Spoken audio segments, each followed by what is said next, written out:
BBC မြန်မာပိုင်းအစီအစဉ်ရဲ့ထုတ်လွှင့်ချက်တွေကို podcast ကနေရယူနိုင်တဲ့အတွက်ကျေးဇူးတင်ပါတယ်။နောက်ဆုံးရသတင်းတွေနဲ့စိတ်ဝင်စားဖို့အစီအစဉ်တွေကို bbcburmese.com မှာလည်းဝင်ရောက်ကြည့်ရှုနိုင်ပါတယ်။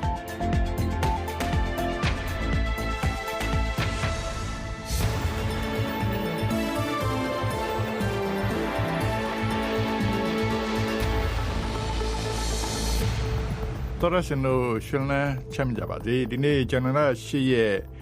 ကျေတော်လေးနေ့ညချမ်းတွေ BBC မြန်မာပိုင်းစနေစတင်နေပါပြီစစ်တွေကဒကဆာဌာနချုပ်တပ်စခန်းတွေကိုအေကဝင်တိုက်နေတဲ့တဲ့ရင်တခါပြည်သူ့ပါတီကယူကော့ပွဲကိုယ်တလောင်းတယောက်ရည်တော်ပုံဆိုတဲ့စကားသုံးမိပြီးတဲ့နောက်ထောင်ကျသွားပါတယ်ထောင်တနေ့ချလိုက်တယ်မှန်မှန်တော့ဒီသုံးပါးကဝေဒန်လည်းတွဲချလို့ရတယ်ပေါ့နော်တရားရုံးလုပ်ပြီးလုပ်နေလုပ်ငန်းတိုင်းတော့ကျွန်တော်တို့အယူခံစောက်ဝင်သွားမှာပါဒီလိုသတင်းတွေနဲ့တူတခြားမြန်မာနဲ့နိုင်ငံတကာသတင်းတွေကိုမကြခင်နားဆင်ကြမှာပါကျွန်တော်ကရင်မောင်ပါခင်ဗျ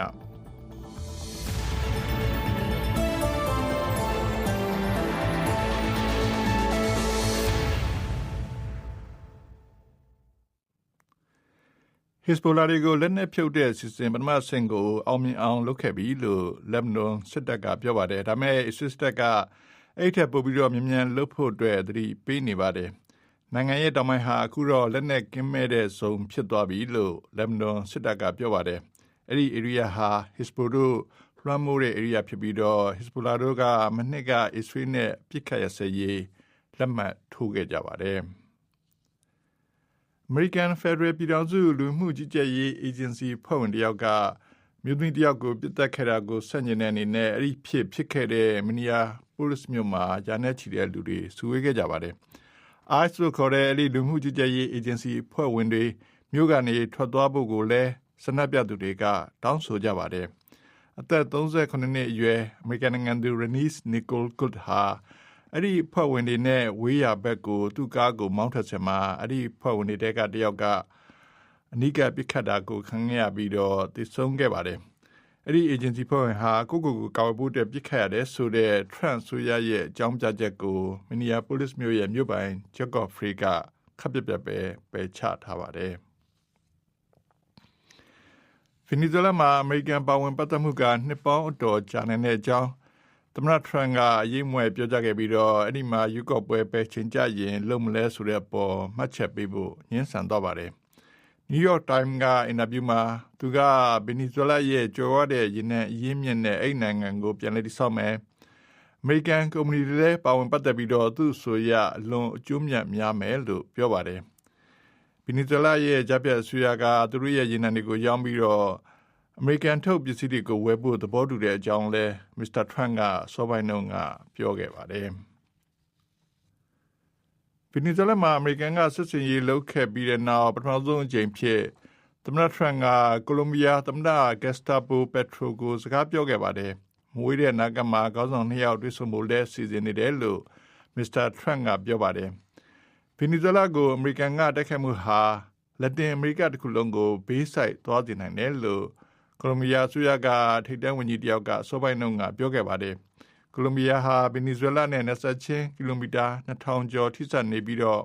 ဗင်နီဇွဲလားကစီးပွားရေးနဲ့နိုင်ငံရေးအကျပ်တွေကြောင့်ထွက်ပြေးလာတဲ့ဒုက္ခသည်များစွာကိုလက်ခံထားတဲ့နိုင်ငံလည်းဖြစ်ပါတယ်။နိုင်ငံတကာအဖွဲ့အစည်း66ခုကနေအမေရိကန်ပါဝင်မှုကိုရုပ်သိမ်းဖို့အမိန့်ပေးတဲ့သဘောတူညီချက်မူကြမ်းတစ်ခုကိုသမ္မတ Trump ကလက်မှတ်ရေးထိုးလိုက်ပါတယ်။အဲ့ဒီအဖွဲ့တွေရဲ့လုပ်ငန်းတွေကအမေရိကန်ရဲ့အကျိုးစီးပွားနဲ့ဆန့်ကျင်နေတယ်လို့အိမ်ပြည်တော်ကဆိုပါတယ်။အဲ့ဒီအဖွဲ့တွေထဲမှာကုလသမဂ္ဂရဲ့ရာသီဥတုပြောင်းလဲမှုဆိုင်ရာသဘောတူညီချက်မူပေါင်းဖွဲ့ UNFCCC လည်းပါတယ်လို့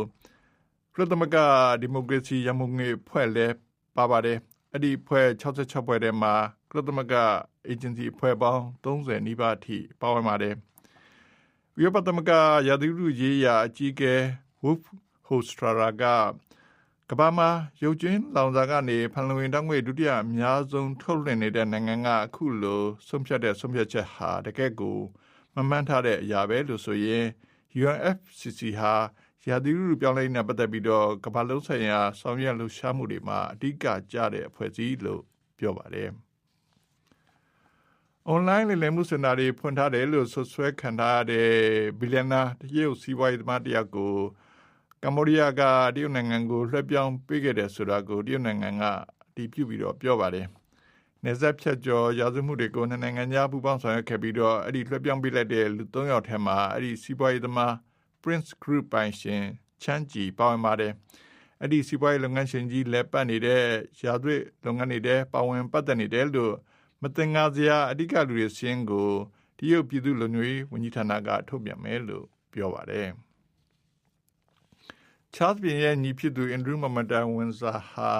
ကာဇက်စတန်ကဩဇာကြီးစီးပွားရေးသမားကြီးတယောက်စီကစတာလင်ပေါင်တမ်းမောများစွာကိုလက်ခံရရှိခဲ့တဲ့အကြောင်း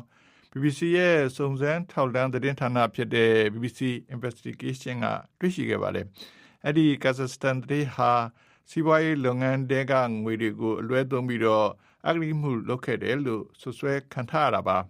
2009ခုနှစ်မှာအဲ့ဒီချိန်ကမင်းသားအန်ဒရူးဟာအိမ်ဝယ်ဖို့ရှိတာကြောင့်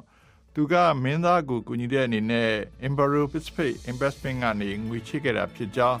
အဲ့ဒီဘီလီယံနာက BBC ကိုပြောပါတယ်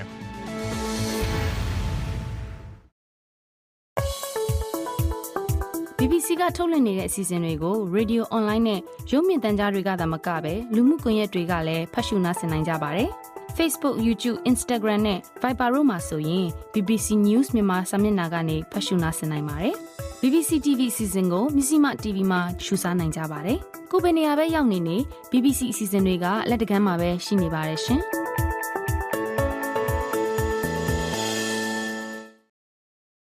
ခုတော့သတင်းလာတွေပိုင်းမှာရခိုင်ပြည်နယ်ကစစ်ကောင်စီစတနာဂျိုဒီရှီယာစစ်တွေမြို့နယ်ကတပ်စခန်းချုပ်ကိုပြီးခဲ့တဲ့ပိုင်းကစပြီးတော့အခက်တော် AA ကတိုက်ခိုက်နေပါတယ်စစ်တွေမြို့ဒကဆာဧရိယာတွေကတပ်စခန်းတွေကိုလည်းအခုတိုက်ခိုက်နေတယ်လို့သိရပါတယ်ဒီကြောင်းမင်းမို့ကပြပြမှာပါဒီဇင်ဘာ28ရက်နေ့ကပြုလုပ်ခဲ့တဲ့ရွေးကောက်ပွဲအပိုင်း1အပြီးမှာပဲစစ်တွေမြို့နယ်တွေကတပ်စခန်းတချို့ကို AA ဘက်ကအရှိန်မြင့်တိုက်ခိုက်မှုတွေလုပ်လာတာလို့ဒေသခံတွေကပြောပါတယ်ရခိုင်ပြည်နယ်မြို့တော်စစ်တွေဟာစစ်တပ်ဘက်ကတခုတည်းကြန့်ရှိတော့တဲ့ဓာကဆအပြင်ပြီးခဲ့တဲ့2024ခုနှစ်နှစ်ကုန်ပိုင်းကမှလက်လွတ်ခဲ့ရတဲ့အနောက်ပိုင်းတိုင်းစစ်ဌာနချုပ်ကိုပါယာယီအခြေပြုထားတဲ့နေရာဖြစ်ပါတယ်။ဇန်နဝါရီလဆန်းကစပြီးဓာကဆဧရိယာတဲ့အထိဝင်ရောက်တိုက်ခိုက်နေပြီးမကြခင်စစ်တွေတက်နေတဲ့အထိထိုးဖောက်နိုင်မှုပြင်ဆင်နေတယ်လို့ AA နဲ့နှိစက်သူတအုပ်ကအတည်ပြုပြောဆိုပါတယ်။ဒီအခြေအနေတွေနဲ့ပတ်သက်လို့ AA နဲ့စစ်ရေးအရာနှိစက်သူတအုပ်ပြောတာကအရင်တော့လည်းပက်လေဝိုင်းထားတယ်အခုစပြီးတော့ဟိုဘက်ဒီဘက်ပြစ်တဲ့အခါမှာပို့ပြီးတော့ပြန်ထန်လာတဲ့သဘောတော့တွေ့ရတယ်လက်ရှိရှိမှာတော့တိုင်းနယ်ဘက်ကဝင်တယ်ဒီကင်ဝတ်တွင်ဖက်ကလည်းဝင်တယ်အဲ့လိုအတိအကျသူတို့ဘက်ကကာကင်းစခန်းတွေရှိမယ်အဲ့ကာကင်းစခန်းကို draw ဝင်ရှာလိုက်ပြီးရင်တိုးပြီးတော့ဝင်လိုက်အထူးစစ်ဆင်လိုက်အဲ့လိုပုံစံမျိုးပို့ဖြည်းဖြည်းဝင်တော့တဲ့သဘောပေါ့အဲ့ဒီတပ်စခန်းတွေဟာပြီးခဲ့တဲ့2024ခုနှစ်ဇွန်လကစပြီးစစ်တွေမြို့နယ်တွေကကြီးရွာပေါင်း20ကျော်ကိုစစ်တပ်ကဖယ်ရှားခဲ့ပြီးတော့အဲ့ဒီနေရာတွေမှာအသစ်တိစောက်ထားတဲ့ခန်းစစ်စခန်းတွေလည်းဖြစ်ပါတယ်။ပုံနှကျွန်းမြို့နယ်တွေကAAရှိတဲ့နေရာတွေနဲ့စစ်တွေတပ်နေဟာရွှေမင်းကန်ချောင်းသာချားပြီးမကြာခဏလက်နက်ငယ်တွေနဲ့နှစ်ဖက်အပြန်အလှန်ပစ်ခတ်တံတွေကြားရတယ်လို့လည်းဒေသခံတွေကပြောပါတယ်။လက်ရှိလဲစစ်သားတွေကိုစစ်တွေမြို့ထဲမှာတွာလာနေတာတိတ်မတွေ့သလိုမြို့ထဲထိတိုက်ပွဲတွေဖြစ်လာမှာကိုလည်းစိုးရိမ်နေကြတယ်လို့စစ်တွေမြို့ကန်တွေကပြောကြပါတယ်။ဒေသခံတွေရဲ့စိုးရိမ်မှုတွေနဲ့ပတ်သက်လို့စစ်တွေမြို့ကန်အမျိုးသမီးတအုပ်ပြောတာကအထူးကတော့ဒီမြို့ခံတွေကတော့တိုက်ပွဲဖြစ်လာမဲ့အနေအထားတော့နည်းနည်းစိုးရိမ်တာပေါ့။တစ်လပိုင်းကုန်ပြီး2လပိုင်းအာဏာလွှဲတဲ့အချိန်မှာဘလို့အချိန်မျိုးဖြစ်လာအောင်လဲပေါ့အဲ့ဒါကိုစိုးရိမ်မှုတွေနဲ့အများကြီးပဲဝေဖန်မှုတွေရှိနေကြတယ်။ထိုးစစ်ဆင်တဲ့ပုံစံမျိုးပေါ့အဲ့လိုပုံစံမျိုးတွေတော့နည်းနည်းလှုပ်ရှားလာတာတွေ့ရတယ်အရင်အချိန်နေနဲ့စားလို့ရှိရင်ရခိုင်စစ်ရေးအကြောင်းသိသူတွေကတော့မြောက်ဦးစေယုံဘုံကျဲခံရလို့အယက်သားအများပြားသေဆုံးခဲ့ရတဲ့အပေါ်တံပြန်တဲ့အနေနဲ့စစ်တွေမျိုးကို AA ကတိုက်ခိုက်မှုအရှိန်မြင့်တာဖြစ်နိုင်တယ်လို့သုံးသပ်ကြပါတယ်။ဒါကဆစစ်တွေဟာစစ်တွေမျိုးရင်းနဲ့4မိုင်ခန့်သာကွာဝေးပြီးစစ်တွေမျိုးမြောက်ဖက်ပုံနှကျွန်းစစ်တွေလမ်းပိုင်းအတွင်းမှာတည်ရှိတာဖြစ်ပါတယ်ရှင်။ယူကဘဆိုင်ယာနျူဘရီကိုဖောက်ဖျက်ကျူးလွန်နေဆိုတဲ့ဆွဆွချက်နဲ့တင်ငန်းမြို့နယ်ကနေဝင်းရောက်ရှင်ပြန်ခဲ့တဲ့ပြည်သူ့ပါတီကကုသလောင်းဦးလွင်မြင့်ကိုတင်ငန်းမြို့နယ်တရားရုံးကဒီနေ့မှာပဲအလုံးနဲ့ထောင်ဒဏ်တစ်နှစ်ချမှတ်လိုက်ပါတယ်။ပြည်စုံကိုမတ်တူတာလင်းကပြပြမှာပါ။ ဦးလွင်မြင့်ဟာရွေးကောက်ပွဲမတိုင်ခင်သူ့ရဲ့ TikTok အကောင့်ကနေမဲဆွယ်တဲ့ရုပ်သံမှာ2021ရေးတော်ပုံလို့ထည့်သွင်းသုံးနှုန်းခဲ့တာကြောင့်ပြည်ထရေးဝန်ကြီးဌာနကနေတရားလိုလုပ်ပြီးဒီဇင်ဘာလ18ရက်နေ့မှာသင်္ကန်းညိုမြို့နယ်ရဲစခန်းမှာအမှုဖွင့်တိုင်ကြားခဲ့တာဖြစ်ပါတယ်။ဒီမှုကိုမြို့နယ်တရားရုံးကဇန်နဝါရီလ6ရက်နေ့မှာစစ်ဆေးခဲ့ပြီးတဲ့နောက်အပိသက်အမိန့်ကို3ရက်အတွင်းမှာပဲပြည်သူ့လွှတ်တော်ရွေးကောက်ပွဲဥပဒေ58ခန့်နဲ့အလုံးနဲ့ထောင်ဒဏ်1နှစ်ချမှတ်ခဲ့တာပါ။ပုံမှန်58ခန့်ငယ်ဆိုတာကတော့ရွေးကောက်ပွဲဆိုင်ရာနည်းဥပဒေတွေကိုဖောက်ဖျက်ကျူးလွန်ရင်အရေးယူတဲ့ပုံမှန်ဖြစ်ပါတယ်။အခုချမှတ်တဲ့ပုံမှန်ရဲ့ပြစ်ဒဏ်ကတော့1နှစ်ထက်မပိုတဲ့ထောင်ဒဏ်ဒါမှမဟုတ်ကျပ်သိန်းထက်မပိုတဲ့ငွေဒဏ်အပြင်ဒဏ်2ရက်လုံးကိုလည်းချမှတ်နိုင်တဲ့ပုံမှန်ဖြစ်ပါတယ်။ပြည်သူ့ပါတီဒုဥက္ကဋ္ဌဦးဖေသက်ကတော့တရားရုံးလှုပ်ထုံးလုပ်နည်းအရအယူခံလျှောက်ထားသွားမယ်လို့ပြောပါတယ်ဒီလိုထောင်တစ်နှစ်ချလိုက်တယ်မှန်တော့ဒီပုံမှာကငွေဒဏ်လည်းတွဲပြီးချလို့ရတယ်ပေါ့နော်တရားရုံးလုပ်ပြီးလုပ်နေလုပ်ငန်းတိုင်းတော့ကျွန်တော်တို့အယူခံဆက်ဝင်သွားမှာပါကျွန်တော်ကတော့နိုင်ငံရေးကပြောရဖို့အဲဒါကျွန်တော်တို့ဘာမှမတိုင်မရဘူးပါအသေးစိတ်မသိရသေးတယ်ပေါ့နော်မဲဆွယ်စည်းရုံးရေးကာလတွေအတွင်းမှာတင်းကျပ်တဲ့ရွေးကောက်ပွဲဥပဒေတွေကိုလိုက်နာနေရတဲ့အတွက်လွတ်လွတ်လပ်လပ်ပြောဆိုစည်းရုံးခွင့်မရခဲ့ဘူးလို့နိုင်ငံရေးပါတီတွေရဲ့ကိုယ်စားလှယ်လောင်းတွေကပြောပါတယ်။အမှုဖွင့်တိုင်ကြားခံရပြီးရက်ပေါင်း20အတွင်းမှာပြစ်ဒဏ်ချမှတ်ခံရတဲ့ပေါ်ဒေါ်ဘုံမြို့နယ်ကိုစားပြုတတိပုဂ္ဂလကိုယ်စားလှယ်လောင်းဦးကျော်ထက်ပြောတာကထောင်တစ်နှစ်ချခံရတဲ့ကိစ္စကတော့သူက2021ကိုရည်ညွှန်းပြီးသုံးတာဖြစ်တယ်လို့သူတို့ဘက်ကယူဆပြီးတော့တိုင်တန်းတယ်လို့ကျွန်တော်ယူဆတယ်။ကိုယ်စားလှယ်လောင်းတွေကလည်းသတိကြီးစွာထားဖို့လိုတယ်ပေါ့ဗျာ။ဘလို့လားပဲနဲ့ဒီဥပဒေနဲ့ချီနှောင်ခြင်းခံရပြီးတော့မှရေးယူခြင်းခံရတယ်ဆိုတာကတော့တကယ်တမ်းကျရင်တော့မသိလျော်ပါဘူး။တကယ်ကြတွေကကျွန်တော်တို့နိုင်ငံတော်ကြီးကိုပြုတ်ကွဲသွားတဲ့တကယ်ကြတွေလည်းမဟုတ်ဘူး။ပြည်သူလူထုကိုလည်းခေါင်းဒုက္ခရောက်နေတဲ့တကယ်ကြတွေလည်းမဟုတ်ဘဲနဲ့နိုင်ငံရေးကျင်းသားတွေကိုလည်းအခုလှုပ်ပေးနေတာပဲ။ငါခါဝဲတွေကိုလှုပ်ပေးနေတာရှိတယ်။ဒါတွေရှိနေပင်လေးနေတာအခုမှဒီဘက်ဝင်ပြိုင်ခွင့်ရတဲ့ကိုယ်စားလှယ်လောင်းတယောက်ကိုယခုကဲ့သို့ရေးယူတာကတော့တကယ်တမ်းကျရင်တော့ဒါမသိလျော်ဘူးလို့ပဲကျွန်တော်ကတော့သုံးသပ်တယ်ပေါ့ဗျာပြီးခဲ့တဲ့ဒီဇင်ဘာ28ရက်နေ့မှာကျင်းပခဲ့တဲ့ရွေးကောက်ပွဲပထမပိုင်းမှာသင်္ကန်းကျွန်းမြို့နယ်လည်းပါဝင်ခဲ့ပြီးကြံ့ခိုင်ရေးပါတီကနိုင်ရရှိခဲ့တာကြောင့်ဦးလွင်မြင့်ကတော့ရှုံးနိမ့်ခဲ့ပါတယ်။ဇန်နဝါရီလ17ရက်နေ့အပိုင်း2ရွေးကောက်ပွဲကိုတော့တနိုင်ငံလုံးကမြို့နယ်ပေါင်း100မှာကျင်းပသွားမှာဖြစ်ပြီးအပိုင်း3ရွေးကောက်ပွဲကိုတော့ဇန်နဝါရီလ25ရက်နေ့မှာကျင်းပသွားမယ်လို့ပြည်ထောင်စုရွေးကောက်ပွဲကော်မရှင်ကကြေညာထားပါတယ်ရှင်။ရွေးကောက်ပွဲပိုင်းနှစ်မှာမန္တလေးတိုင်းကမြို့နယ်ကုမြို့နယ်မှာကျင်းပမှာဖြစ်ပေမဲ့အဲ့ထက်ကတချို့မြို့နယ်တွေမှာရွေးကောက်ပွဲအတွင်းမဲဆွယ်စည်းရုံးတာတွေမတွေ့ရဘူးလို့ဒေသခံတွေကပြောပါတယ်။မြို့ပေါ်နေရာတွေကလွယ်လို့တခြားရက်တွေမှာမဲပေးဖို့အတွက်စိတ်ဝင်စားမှုမရှိကြဘူးလို့လည်းဒေသခံတွေကဆိုပါတယ်။မတ်တာယာကစူးစီးပြပြမှာပါ။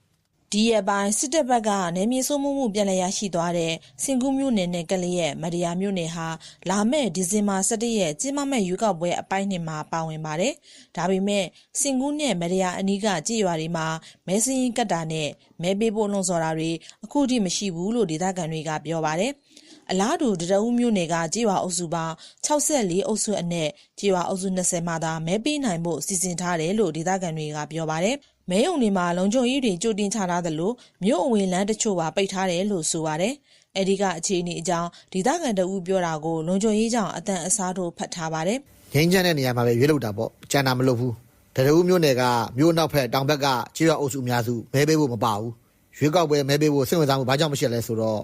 ဒုထဝီတရားချိုးလို့မန္တလေးဘက်စကူရတာ၄-၅နေရာရှိတယ်။အဲ့ဒါတွေကိုရွေးကောက်ပွဲအကြောင်းပြပြီးအကုန်ပိတ်သွားပြီ။17ရက်နေ့မှလုံမှာ6ရက်နေ့ကလေးကပိတ်ခိုင်းထားတာ။မန္တလေးသွားရင်ပလိဘက်ကပတ်သွားရတာ။လူတွေဒေါသထွက်စိတ်ပြကြတာပေါ့ပတ်သွားရလမ်းကျော်ကပေါ်တာကြောက်ရဆိုင်ကဖန်းတာကြောက်ရနဲ့တချို့ဆိုအလုပ်ကမသွားကြဘူးဝမ်ရီမြို့နယ်မှာတော့ရွေးကောက်ပွဲမဲထည့်ဖို့ထွေအုပ်ဝန်ထမ်းတွေကိုယ်တိုင်လက်ကမ်းစာဆောင်တွေဝင်နေပြီးစစ်ကား6စီးနဲ့လုံခြုံရေးယူပေးနေတာတွေ့ရတယ်လို့ဒေသခံတွေကပြောပါတယ်ဇန်နဝါရီလဆန်းကတည်းကဝမ်ရီတမြို့နယ်လုံးကိုလုံခြုံရေးတွေတိုးချထားပြီးမြို့အုံရင်အထက်မှာပါစစ်ဆေးရေးဂိတ်တွေဖွင့်ထားတယ်လို့ဆိုပါတယ်အင်အားပြင်းငလီနံထိခဲ့တဲ့မရပူရာမြို့နယ်မှာတော့ပါတီ2ခု3ခုသာမဲဆွယ်စည်းရုံးတာနဲ့လက်ကမ်းစာဆောင်ဝေတာတွေလုပ်နေကြတယ်လို့ဒေသခံတွေကပြောပါတယ်။မရပူရာမြို့နယ်မှာရှိတဲ့ရက်ကန်းလုပ်ငန်းရှင်အမျိုးသမီးကတော့မဲပေးဖို့စိတ်ဝင်စားတယ်လို့ပြောပါတယ်။မဲကတော့ဒီလိုမျိုးမဲရလို့ဝေးနေတာပဲလေ။ကျွန်တော်တို့ရွာပေါ့ရွာလို့မျိုးနယ်တို့အကျိုးပြုမဲ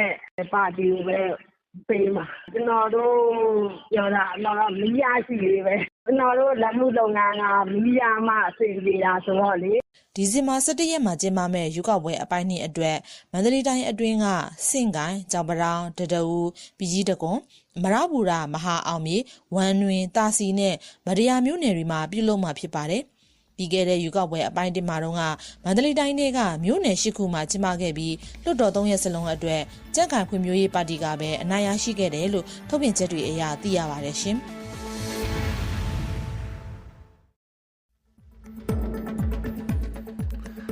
ဒီနေ့ညပိုင်းတဲ့ထုတ်လွှင့်ပေးတဲ့ BBC မြန်မာပိုင်းစီရဲ့ Radio စီစဉ်နေဒီမှာပြီးဆုံးပါပြီခင်ဗျာကျွန်တော်တို့ Radio စီစဉ်ပြင် TV စီစဉ်ကိုလည်းလာမယ့်မိနစ်ပိုင်းတည်းမှာထုတ်လွှင့်ပေးတော့မှာဖြစ်ပါတယ်သောရရှင်တို့ဖိဖိယဝေးကွာလို့ရှင်လန်းချက်မြကြပါစေခင်ဗျာ